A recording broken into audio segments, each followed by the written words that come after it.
नमस्कार साथियों, स्वागत है आप सभी का हमारे YouTube चैनल श्री हंस वाहिनी इंस्टीट्यूट पर।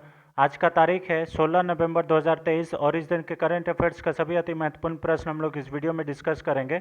चाहे वो किसी भी एग्जाम्स के लिए, सभी एग्जाम्स के लिए बेहद महत्वपूर्ण होगा। आने वाले सभी जितने भी एग्जाम्स होने वाले हैं, बिहार एसएससी, बिहार दरोगा, सभी एग्जाम्स के लिए बेहद महत्वपूर्ण है। अभी आरपीएफ का भी वैकेंसीज आने वाले हैं, तो आप वीडियो को अंत तक देखिएगा और ये करंट अफेयर्स हमारे साथ जुड़कर आप तैयारी को और भी मजबूती प्रदान कर सकते हैं। धीरे धीरे हम अपना कंटेंट को एनरिच बनाते जा रहे हैं, ठीक है।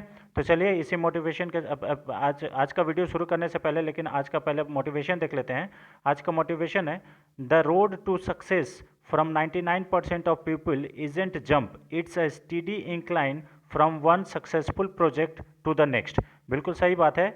99% लोगों के लिए सफलता की राह एक छलांग नहीं है, बल्कि यह एक सफल परियोजना से दूसरी सफल परियोजना की ओर लगातार बढ़ना है। ये चीज़ याद रखिएगा। सफलता ऐसे ही नहीं मिलती है, उसके लिए मेहनत करना पड़ता है। ऐसा नहीं है कि आपने आज छलांग लगाया कल ही आप मतलब एक नौकरी पा लिए, ऐसा नहीं है। आपको हर दिन कुछ ना कुछ मेहनत करना पड़ेगा, ठीक है। बूंद बूंद से घड़ा भरता है, वो हम लोग कहते हैं ना, इसीलिए। तो चलिए इसी मोटिवेशन के साथ आज का पहला क्वेश्चन देख लेते हैं। आज का पहला क्वेश्चन है, निम्नलिखित में से किस देश ने भारत को ईगला एस हाथ से पकड़े जाने वाली विमान भेदी मिसाइलों की आपूर्ति के लिए एक एमओयू पर हस्ताक्षर किया है? तो देख लिए, Igla S hand held anti aircraft missile to India, ये कौन दिया है? तो ये अभी रूस देने के लिए एमओयू पर साइन हो गया है, यानी कि मेमोरेंडम ऑफ अंडरस्टैंडिंग पे साइन हो गया। ऑप्शन नंबर बी इसका सही आंसर है, रूस, रशिया, ठीक है। और हम लोग भारत जो है S-400 जो है air defence missile defence system, वो हम लोग कहाँ से खरीदे हैं? वो भी रूस से ही खरीदे हैं, ठीक है। हाल ही में रूस ने भारत को हाथ से पकड़े जाने वाली ईगला एस एंटी एयरक्राफ्ट मिसाइलों की आपूर्ति के लिए एक समझौते पर हस्ताक्षर किए हैं। सौदे के हिस्से के रूप में रूस लाइसेंस के तहत भारत में ईगला के उत्पादक की भी अनुमति देगा, ठीक है। यानी कि ये मेड इन इंडिया के हिसाब से प्रोजेक्ट होगा, क्योंकि भारत का अब है कि अगर आपको हमें हथियार बेचना है तो आपको भारत में ही आके बना के देना होगा, ठीक है। ईगला एस एक मानव पोर्टेबल वायु रक्षा प्रणाली है, यानी कि मैन पैड है। मैन पैड हो गया मैन, और पोर्टेबल एयर डिफेंस सिस्टम, ये मैन पैड का फुल फॉर्म हो गया। इसे किसी व्यक्ति या चालक दल द्वारा दुश्मनों के विमानों को गिराने के लिए दागा जा सकता है। भारत, आपको मालूम होगा कि भारत जो है दुनिया का सबसे बड़ा हथियार आयातक देश है, यानी कि इंपोर्टर है। दुनिया का सबसे बड़ा इंपोर्टर देश कौन है? तो वो है भारत। और इस बार रूस जो है, सिप्री के रिपोर्ट के अनुसार रूस जो है भारत का सबसे बड़ा हथियार आपूर्तिकर्ता देश बना है, ये याद कर लीजिएगा, ठीक है। रूस सबसे ज़्यादा, भारत जो है वो रूस से इस बार हथियार खरीदा है, ये सिप्री का रिपोर्ट में कहा गया है। 2016 से 2021 तक भारत के हथियार आयात में इसका हिस्सा 50% से अधिक था, ठीक है। Stockholm International Peace Research Institute यानी कि सिप्री के रिपोर्ट के अनुसार 2018 से 2022 के बीच भारत के हथियारों के आयात में रूस का हिस्सा 45% है। ये याद कर लीजिएगा, बहुत ज़्यादा इंपॉर्टेंट है, ये मात्र 4 साल का डेटा में ऐसा है, ठीक है ना। उसके बाद 2018 से 2022 के बीच भारत के हथियारों में आयात में फ्रांस का जो हिस्सा है वो 29% है, दूसरे स्थान पर। और अमेरिका का जो हिस्सा है वो मात्र 11% है, तीसरे स्थान पर। यानी कि भारत रूस, फ्रांस और अमेरिका से हथियार ज़्यादातर आयात करता है, ये याद कर लीजिएगा, यानी कि इंपोर्ट करता है, ठीक है। भारत और रूस ने साल की शुरुआत में एक साथ AK-203 कलाश्विक्लोव असॉल्ट राइफल का उत्पादन भी शुरू कर दिया है, ये याद कर लीजिएगा। AK-203 ये राइफल जो है ये भारत में उत्पादन हो रहा है और रूस का ही सहयोग से इसमें हो रहा है। अब रूस की बात करें तो इसकी राजधानी मॉस्को है। महाद्वीप कौन सा है? तो यूरोप और एशिया दोनों में ये पड़ता है। यहाँ का रूबल जो है वो मुद्रा है। प्रधानमंत्री मिखाइल मिशुस्टिन है। रूस के प्रधानमंत्री व्लादिमीर पुतिन है, ठीक है। तो ये याद कर लीजिएगा। चलिए नेक्स्ट क्वेश्चन पे चलते हैं। ये देखिए, यही है हाथ से दागे जाने वाला मतलब एंटी क्राफ्ट मिसाइल है, ये याद कर लीजिएगा, इसे कर सकते हैं। क्वेश्चन नंबर 2 पे आते हैं। हाल ही में किस मंत्रालय ने 13 नवंबर 2023 को आईना dashboard for cities portal launch किया है? तो ये किस मंत्रालय के द्वारा लॉन्च किया गया है? तो ये लॉन्च किया गया है महुआ मिनिस्ट्री के द्वारा, यानी कि ministry of housing affairs, housing and urban affairs. Option number A इसके सही आंसर है, ऑप्शन नंबर ए। और इसका मंत्री कौन है? तो हरदीप सिंह पुरी है, याद कर लीजिएगा। इसी मिनिस्ट्री के द्वारा अभी हाल ही में जल दिवाली भी लॉन्च किया गया था, ये याद कर लीजिएगा, ठीक है, जल दिवाली। हाल ही में आवास और शहरी मामलों के मंत्रालय ने 13 नवंबर 2023 को शहरों के लिए आईना डैशबोर्ड लॉन्च किया है। आईना डैशबोर्ड पोर्टल है ना, देश भर के शहरी स्थानीय निकाय पोर्टल पर एक सरल, भरने में आसान डेटा प्रविष्टि फॉर्म के माध्यम से स्वेच्छा से नियमित रूप से अपना डेटा यहाँ पे जमा कर सकते हैं, यानी कि स्वेच्छा से, खुद से। और इस डैशबोर्ड के माध्यम से देखिए, इसका उद्देश्य है कि ये देखने में मदद होगा कि कौन सा राज्य अन्य राज्यों की तुलना में वो क्या क्या बेहतर काम कर रहा है और उसमें क्या सुधार हो सकता है, इसका यही है, ठीक है। आईना डैशबोर्ड का उद्देश्य शहरों को सीखने और अग्रणी लोगों के साथ जुड़ने का अवसर प्रदान करना, ये इसका उद्देश्य है। आईना डैशबोर्ड समान रूप से स्थिति शहरों की तुलना करने और शहरों के बीच सहकर्मी शिक्षा को बढ़ावा देने के लिए एक उपकरण होगा, ऐसा इसमें कहा गया है, ठीक है, याद कर लीजिएगा। ये जो डैशबोर्ड है इसके 5 स्तंभ है। पांचवा स्तंभ पहला कौन सा है? तो राजनीतिक और प्रशासनिक संरचना, उसके बाद वित्त, तीसरा योजना, चौथा नागरिक केंद्रित शासन और पांचवा बुनियादी सेवाओं की डिलीवरी, ठीक है, ये याद कर लीजिएगा। देखिए, वेलकम टू आईना डैशबोर्ड फॉर सिटीज़, ये याद कर लीजिएगा। पोर्टल का लक्ष्य यूएलबी के प्रमुख प्रदर्शन मैट्रिक्स का एक मौजूद डेटाबेस बनाना है, ये इसका याद कर लीजिएगा। और इसी के हिसाब से कौन सा राज्य क्या काम कर रहा है और उसमें क्या सुधार होना चाहिए, वो सब सारा चीज़ देख सकता है, ठीक है। तो चलिए, ये याद कर लीजिएगा, महुआ मिनिस्ट्री के द्वारा लॉन्च किया गया है। इसके मंत्री कौन है? हरदीप सिंह पुरी, ठीक है। चलिए, क्वेश्चन नंबर 3 पे आते हैं।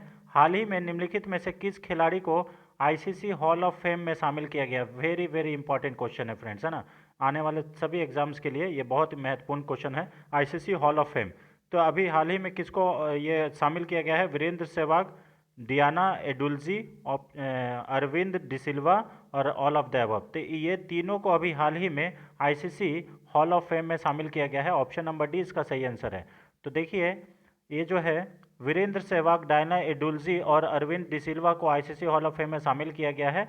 अरविंद डिसिल्वा ये श्रीलंका के खिलाड़ी हैं, वीरेंद्र सहवाग ये भारत के खिलाड़ी हैं, और ये जो महिला है डायना एडुल्जी, ये भारत की महिला टीम की पूर्व कप्तान है, ये याद कर लीजिएगा। अंतर्राष्ट्रीय क्रिकेट परिषद के प्रतिष्ठित हॉल ऑफ फेम में शामिल हो गई है, ठीक है। और ये एडुल्जी जो है, ये आईसीसी हॉल ऑफ फेम में शामिल होने वाली पहली भारतीय महिला क्रिकेटर बन गई है, ये याद कर लीजिएगा, इसलिए ये इंपॉर्टेंट है। इनका नाम क्या है? तो डायना एडुल्जी, ये याद कर लीजिएगा, ठीक है। इन खिलाड़ियों को 2023 के वनडे विश्व कप सेमीफाइनल के दौरान वानखेड़े स्टेडियम में सम्मानित किया गया है। इन क्रिकेटरों आइकन्स को 2023 की क्लास के रूप में आईसीसी हॉल ऑफ फेम में शामिल किया गया है, ठीक है। डिसिल्वा, एडुल्जी और सहवाग क्रमश 110, 111 और 112वें नंबर में शामिल होंगे, ऐसा ये कहा गया है। और उसके बाद अगर आईसीसी का बात करें तो हॉल ऑफ फेम की शुरुआत 2009 से किया गया था, ठीक है।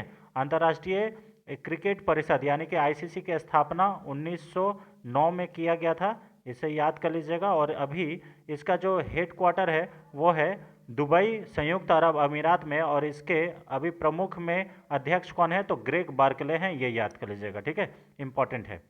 चलिए, और यहाँ पे देखिए भारत की तरफ से कौन कौन आईसीसी हॉल ऑफ फेम में शामिल है? तो सुनील गावस्कर, विशन सिंह बेदी, कपिल देव, अनिल कुंबले, राहुल द्रविड़, सचिन तेंदुलकर, विनोद मांडंग, और उसके बाद मांकड़, और उसके बाद डियाना एडुल्जी, वीरेंद्र सहवाग, ये लोग शामिल हो गए। 9 खिलाड़ी जो भारतीय हैं वो आईसीसी हॉल ऑफ फेम में शामिल है, ये याद कर लीजिएगा। यहाँ पे 6 दिख रहे हैं, यहाँ पे 2 है और एक विनोद मांकड़, ये याद कर लीजिएगा, ठीक है, बहुत ज़्यादा इंपॉर्टेंट है, यहाँ से भी पूछा जा सकता है। चलिए, क्वेश्चन नंबर 4 पे आते हैं। हाल ही में वुड मैकेंजी रिपोर्ट के अनुसार भारत किस वर्ष तक दूसरा सबसे बड़ा सौर मॉड्यूल निर्माता बन जाएगा? विश्व का दूसरा सबसे बड़ा सौर मॉड्यूल निर्माता भारत जो है ये 2026 तक बन जाएगा। ऑप्शन नंबर ए इसका सही आंसर है, वुड मैकेंजी रिपोर्ट के अनुसार, ठीक है। अब यहाँ देखिए, वुड मैकेंजी के अनुसार ये 2026 तक दुनिया का दूसरा सबसे बड़ा सौर मॉड्यूल निर्माता बन जाएगा भारत। अपनी नवीनतम रिपोर्ट में वुड मैकेंजी ने अनुमान लगाया है कि भारत जो है ये 2026 तक दुनिया का दूसरे सबसे बड़ा सौर मॉड्यूल उत्पादक देश के रूप में दक्षिण पूर्व एशिया में सबसे आगे निकल जाएगा। ठीक है। वुड मैकेंजी ने यह भी कहा कि भारत के मजबूत पीएलआई प्रोत्साहन से प्रेरित होगा। अब देखिए, आपको मालूम होगा कि भारत जो है ये प्रोडक्टिव लिंक इंसेंटिव स्कीम चला रहा है अपने देश में। इससे क्या होगा कि प्रोडक्टिव लिंक इंसेंटिव जो स्कीम है, पीएलआई स्कीम, इससे जो भी मतलब मैन्युफैक्चरर है उसको इंसेंटिव दे रहा है, इंसेंटिवाइज कर रहा है भारत सरकार कि आप बस प्रोडक्शन करवाइए, हम उसमें आपको इंसेंटिवाइज कर रहा है। कैसे इंसेंटिवाइज करेगा कि वो कभी सब्सिडी देगा आपका बिल पे, आपका बिजली बिल पे और भी बहुत सारे जगह पे, तो वो इंसेंटिवाइज होगा। इससे क्या होगा कि भारत का प्रोडक्शन बढ़ेगा। इसमें कहा गया है कि भारत और अमेरिका ने 2022 से 200 गीगावाट से अधिक नियोजित मॉड्यूल क्षमता की घोषणा की थी। इससे पहले आईसीआरए ने कहा था कि भारत की सौर फोटोवोल्टिक मॉड्यूल विनिर्माता जो क्षमता है वो 2025 तक लगभग 37 गीगावाट को मौजूदा स्तर से बढ़कर 60 गीगावाट से अधिक हो जाएगा। ये याद कर लीजिएगा। ठीक है, 37 से 60। अंतर्राष्ट्रीय ऊर्जा एजेंसी ने पिछले महीने एक रिपोर्ट में कहा था कि भारत की घरेलू उत्पादक क्षमता 2027 तक 70 गीगावाट के पार हो सकती है। ऐसा इसमें अंतर्राष्ट्रीय ऊर्जा एनर्जी के द्वारा किया गया था। ठीक है, ये याद करें। इंटरनेशनल अगर सोलर अलायंस की बात करें तो ये पहला एकमात्र इंटरनेशनल अलायंस है जिसका मुख्यालय भारत के गुरुग्राम में स्थित है। ये याद कर लीजिएगा। ठीक है, यहाँ पे आईईए के अनुसार सौर विनिर्माण वर्तमान में वैश्विक क्षमता के 90% से अधिक 5 देशों के बीच केंद्रित है। इसमें पहला जो है वो चाइना के पास है, जो कि बाजार के 80% जो सौर ऊर्जा का बाजार है वो चाइना के पास 80% है, वियतनाम के पास 5% है, भारत के पास 3%, मलेशिया के पास 3% और थाईलैंड के पास 2%। ठीक है, वैश्विक सौर विनिर्माण बाजार में यानी मैन्युफैक्चरर में भारत की हिस्सेदारी मात्र दुनिया का 3% है। ये याद कर लीजिएगा। ठीक है, चलिए अब अंतर्राष्ट्रीय ऊर्जा एजेंसी के बारे में बात करें तो इसका मुख्यालय पेरिस फ्रांस में है। इसकी स्थापना नवंबर 1974 में की गई थी और इसका एग्जीक्यूटिव डायरेक्टर फाती बिरोल है। ये याद कर लीजिएगा, ऑप्शन ये बहुत ज़्यादा इंपॉर्टेंट है। ठीक है ना। चलिए क्वेश्चन नंबर 5 पे आते हैं। हाल ही में उत्तरी अरब सागर में सी गार्जियन 3 का दूसरा संस्करण किन दो देशों के बीच आयोजित किया जा रहा है? तो सी गार्जियन जो है 3, इसका दूसरा संस्करण अभी चाइना और पाकिस्तान के बीच में आयोजित किया जा रहा है। ऑप्शन नंबर सी इसका सही आंसर है, चाइना और पाकिस्तान। हाल ही में सी गार्जियन 3 ये इसका दूसरा संस्करण जो है अरब सागर में चलाया जा रहा है। चीन और पाकिस्तान 11 से 17 नवंबर तक अभ्यास कर रहे हैं। सी गार्जियन 3 चीन पाकिस्तान द्विपक्षीय नौसैनिक अभ्यास है, ये भी याद कर लीजिएगा। ठीक है, यह अभ्यास रूस और म्यांमार द्वारा अंडमान सागर में अपना पहला नौसैनिक अभ्यास आयोजन करने के कुछ दिन के बाद ऐसा किया गया है। ठीक है, क्योंकि रूस और म्यांमार अंडमान निकोबार में यहाँ पे अपना पहला नौसैनिक अभ्यास किया था, जो कि हम लोग पहले सेशन में कर चुके हैं। ठीक है, सी गार्जियन 3 के लिए चीन की पीपुल्स रिपब्लिक आर्मी पीएलए नौसेना time 093 song class diesel electric पनडुब्बी भी तैनात किया है। और भारत ने हाल ही में संयुक्त समुद्री बल का पूर्ण सदस्य बनने के लिए निर्णय की घोषणा की है। पाकिस्तान इसका पहले सदस्य है, ये याद कर लीजिएगा। ठीक है, इंपॉर्टेंट है। यहाँ पे देखिए, चीन की बात करें तो राजधानी बीजिंग है, राष्ट्रपति वहाँ के शी जिनपिंग है, भाषा जो है मंदारिन बोली जाती है और मुद्रा क्या है, रेमेनबी है। पाकिस्तान की बात करें तो पाकिस्तान का राजधानी इस्लामाबाद है और आधिकारिक भाषाएं उर्दू और अंग्रेजी है। प्रधानमंत्री श्री अनवर उल हक कक्कड़ है, ये याद कर लीजिएगा, नए बने हैं। और राष्ट्रपति यहाँ के आरिफ अलवी है, ये याद कर लीजिएगा। ठीक है, इंपॉर्टेंट है। चलिए क्वेश्चन नंबर 6 पे आते हैं। हाल ही में माउंट एवरेस्ट के पास 21,500 फीट से स्काई ड्राइविंग करने वाली पहली महिला कौन बनी है? तो माउंट एवरेस्ट के पास 21,500 फीट की ऊंचाई से स्काई डाइविंग करने वाली पहली महिला बनी है शीतल महाजन। ऑप्शन नंबर बी इसका सही आंसर है, शीतल महाजन, यह याद कर लीजिएगा। ठीक है, ये भारत की तरफ से एक स्काई डाइवर है, ये भी याद कर लीजिएगा। महाजन दुनिया के सबसे ऊंची चोटी माउंट एवरेस्ट के सामने 21,500 फीट की ऊंचाई से एक हेलीकॉप्टर से छलांग लगा दी। महाजन जो है ये 17 1444 फीट की ऊंचाई पर काला पत्थर चोटी पर उतरे हैं। ठीक है, शीतल महाजन एक भारतीय स्काई डाइवर है। इनको 2001 में पद्मश्री अवार्ड भी प्राप्त हो चुका है। अब इनसे पहले जो जो भारतीय लोग हैं उनके बारे में बात करें, जैसे बछेंद्री पाल, ये माउंट एवरेस्ट पर चढ़ने वाली पहली भारतीय महिला बनी थी। उसके बाद संतोष यादव, माउंट एवरेस्ट पर 2 बार चढ़ने वाली पहली भारतीय महिला।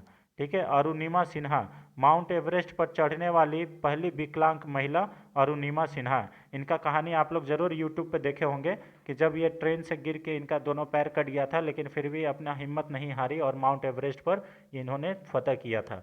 तो अरुणिमा सिन्हा का भी कहानी आप लोग यूट्यूब पर जरूर देखिएगा। ठीक है, चलिए, यह है Sheetal Mahajan become the first women in the world to skydive over the north and south pole and Mount Everest. ठीक है, ये याद कर लीजिएगा। माउंट एवरेस्ट का अभी लेटेस्ट ऊंचाई क्या है? 8,888 मीटर, वो चाइना के द्वारा नापा गया था, ये भी याद कर लीजिएगा। क्वेश्चन नंबर 7 पे आते हैं। हाल ही में CITES के 77वीं अस्थायी समिति की बैठक कहाँ आयोजित की गई है? तो ये आयोजित की गई है जिनेवा में। ऑप्शन नंबर सी इसका सही आंसर है, Geneva Switzerland. 77th standing committee meetings of sites held, ठीक है, इन जिनेवा। ठीक है, वन्य जीव और वनस्पतियों की लुप्त प्राय प्रजातियों में अंतर्राष्ट्रीय व्यापार पर कन्वेंशन की स्थायी समिति की 77वीं बैठक 6 नवंबर से लेकर 10 नवंबर 2023 तक जिनेवा स्विट्जरलैंड में आयोजित की गई थी, ये याद कर लीजिए। और इसमें भारत की तरफ से एसपी यादव नेतृत्व कर रहे थे प्रतिनिधि मंडल का। ठीक है, ये याद कर लीजिएगा, इंपॉर्टेंट है। इसमें ज़्यादातर क्या होता है, जैसे रेड सैंडर्स, देखिए रेड सैंडर्स जो हम लोग का चंदन का लकड़ी होता है, उसके लिए मतलब उसका बचाव, उसका एक्चुअली में देखिए साइट्स का फुल फॉर्म होता है the convention on international trade in endangered species of wild fauna and flora, ये याद कर लीजिएगा। यानी कि जो भी एंडेंजर्ड है, जो लुप्त प्राय प्रजाति है, उसका रक्षा करना, इसलिए ये साइट्स का ये किया गया, मीटिंग किया गया। ठीक है, ये इंपॉर्टेंट है। भारत 2004 में रेड सैंडर्स के लिए महत्वपूर्ण व्यापार की समीक्षा प्रक्रिया के अधीन है। रेड सैंडर्स आंध्र प्रदेश के कुल जिलों में स्थानिक है। ये इसे 1994 से साइट्स के तहत परिशिष्ट 2 के रूप में सूचीबद्ध किया गया है। ठीक है, इंपॉर्टेंट है, इसे थोड़ा सा देख लीजिएगा आप। इसका उद्देश्य है यह सुनिश्चित करना कि वन्य जीवों एवं वनस्पतियों के अंतर्राष्ट्रीय व्यापार के कारण उनका अस्तित्व पर संकट ना आए, यानी कि इनका बचाव करना है, ये याद कर लीजिएगा। ठीक है, साइट्स का सचिवालय संयुक्त राष्ट्र पर्यावरण कार्यक्रम द्वारा प्रशासित किया जाता है, जो यह जिनेवा स्विट्जरलैंड में स्थित है। यानी कि साइट्स का अगर मुख्यालय की बात करें तो कहाँ पे है? जिनेवा स्विट्जरलैंड में है, ये भी याद कर लीजिएगा। ठीक है, चलिए हम लोग आते हैं क्वेश्चन नंबर 8 पे। अगर वीडियो आपको पसंद आता है तो वीडियो को लाइक करें, ज़्यादा से ज़्यादा शेयर करें। ठीक है, क्वेश्चन नंबर 8 पे, हाल ही में ग्लोबल मीडिया कांग्रेस का कौन सा संस्करण 14 नवंबर 2023 को अबू धाबी राष्ट्रीय प्रदर्शनी केंद्र संयुक्त अरब अमीरात में शुरू हुआ? तो देखिए, ग्लोबल मीडिया कांग्रेस का दूसरा संस्करण 14 नवंबर 2023 को अबू धाबी राष्ट्रीय प्रदर्शनी केंद्र संयुक्त अरब अमीरात में हुआ। ऑप्शन नंबर 20 का सही आंसर है, दूसरा संस्करण। ठीक है, यह 14 नवंबर को हुआ। इसका आयोजन अमीरात समाचार एजेंसी द्वारा संयुक्त अरब अमीरात के उपराष्ट्रपति और उप प्रधानमंत्री शेख मंसूर बिन जायद अल नहयान के संरक्षण में किया गया। यह 3 दिवसीय कार्यक्रम 257 ब्रांडों के साथ एक लाता है। 172 देशों की प्रतिभागी मीडिया नवाचारों, स्थिरता और प्रशिक्षण पर विविध संवाद में योगदान देते हैं, ये इसमें। ठीक है, अपने क्रिएटिव स्टेज में कांग्रेस डिजिटल मार्केटिंग में रचनाकारों की उभरती भूमिका की पड़ताल करती है। एजुकेट स्टेज सामग्री मूल्यांकन, मीडिया भविष्य और प्रमुख वितरण प्रौद्योगिकियों को कवर करने वाले इंटरेक्टिव सत्र का भी आयोजन इसमें करते हैं। ठीक है, तो ये इंपॉर्टेंट है, इसे थोड़ा। Second edition of global media congress started on 14 November 2023 at Abu Dhabi national exhibition centre UAE, इसे याद कर लीजिएगा। ठीक है, अब पहला कहाँ हुआ था? तो पहला भी अबू धाबी में ही हुआ था, और कब से कब? 15 नवंबर 2017 से 2022 में। इसमें भारत की तरफ से कौन रिप्रेजेंटेटिव थी? तो अपूर्व चंद्रा थे, ये याद कर लीजिएगा, इंपॉर्टेंट है। ठीक है ना, चलिए क्वेश्चन नंबर 9 पे आते हैं। हाल ही में सहारा इंडिया के संस्थापक सुब्रतो रॉय का लंबी बीमारी के कारण 75 साल की उम्र में निधन हो गया। सहारा इंडिया समूह का कौन सा हिंदी भाषा समाचार पत्र लॉन्च किया था? तो सहारा इंडिया जो है वो कौन सा हिंदी पत्र, हिंदी भाषा का जो समाचार पत्र है वो लॉन्च किया था? ये इंपॉर्टेंट क्वेश्चन है फ्रेंड्स, ऐसा भी क्वेश्चंस आपसे पूछा जा सकता है। ठीक है, तो ये जो था सहारा इंडिया के द्वारा एक हिंदी समाचार पत्र लॉन्च किया गया था, उसका नाम था राष्ट्रीय सहारा। ऑप्शन नंबर ए इसका सही आंसर है। सहारा इंडिया के संस्थापक सुब्रतो राय का 75 वर्ष की आयु में निधन हो गया। और आपको मालूम होगा कि पहले सभी लोग बोल रहा था कि सहारा इंडिया में जिसका भी पैसा है वो डूब जाएगा, लेकिन ऐसा नहीं है। आपको मालूम होगा कि भारत के गृह मंत्री द्वारा ये आश्वासन दिया गया है कि जितने भी सहारा इंडिया के जिसके पास भी निवेशक थे उनको सारे पैसा जो है वो मिलेगा। तो देखिए अभी मिलने भी शुरू हो गए हैं किसी किसी को। सुब्रतो राय ने 1978 में सहारा इंडिया परिवार की स्थापना की थी। ठीक है, और इन्होंने एक राष्ट्रीय सहारा लॉन्च किया था हिंदी भाषी समाचार पत्र। ठीक है, और ये कहाँ के रहने वाले थे? अररिया बिहार के रहने वाले थे सुब्रतो राय, ये याद कर लीजिएगा। सहारा समूह ने पुणे के पास एम्बी वैली सिटी परियोजना भी शुरुआत की थी। और देखिए सुब्रतो राय को 2011 में लंदन में power boyds of fame awards business icon of the year award से भी पुरस्कार इनको सम्मानित किया गया था, ये याद कर लीजिएगा। ठीक है, चलिए, और इसको सहारा इंडिया जो बोला जा रहा है कि रेलवे के बाद दूसरा सबसे बड़ा नियोक्ता था, यानी कि नौकरी देने वाला, इतना बड़ा वो कंपनी हो गया था सहारा इंडिया। ठीक है, चलिए क्वेश्चन नंबर 10 फ्रेंड्स। हाल ही में 10वीं आसियान रक्षा मंत्रियों की बैठक प्लस यानी कि ADMM+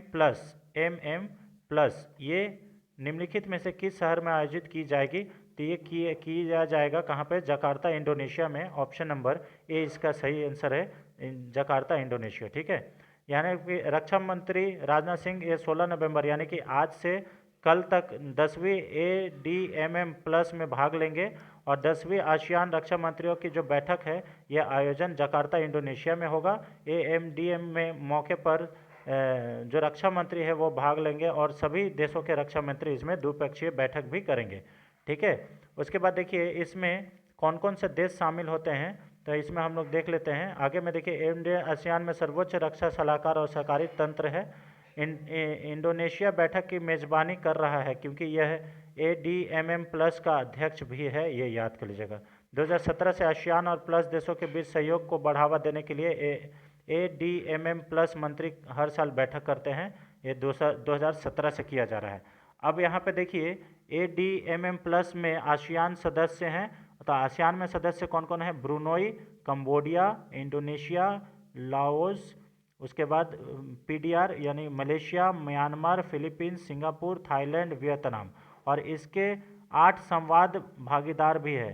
तो 8 संवाद भागीदार कौन कौन है? भारत, अमेरिका, चीन, रूस, जापान, दक्षिण कोरिया, ऑस्ट्रेलिया इसमें शामिल है और न्यूजीलैंड भी। ठीक है, भारत 1992 में आसियान का संवाद भागीदार बना था, ये याद कर लीजिएगा, इंपॉर्टेंट है। ADMM+ का उद्घाटन 12 अक्टूबर 2010 को हनोई वियतनाम में आयोजित किया गया था। ये पहला आयोजन था ADMM+ का। ठीक है, तो इम्पॉर्टेंट है। चलिए, तो ये रहा फ्रेंड्स आज का 10 अति महत्वपूर्ण प्रश्न। आई होप आपको वीडियो पसंद आया होगा। अगर वीडियो अच्छा लगता है तो वीडियो को लाइक करें और ज़्यादा से ज़्यादा शेयर करें। चैनल पर नए हैं तो चैनल को जरूर सब्सक्राइब कर ले और अपने सोशल मीडिया प्लेटफॉर्म पर इसे शेयर करें। Thanks for watching friends, thank you so much. मिलते हैं नेक्स्ट वीडियो में, तब तक के लिए जय Hind, thank you so much.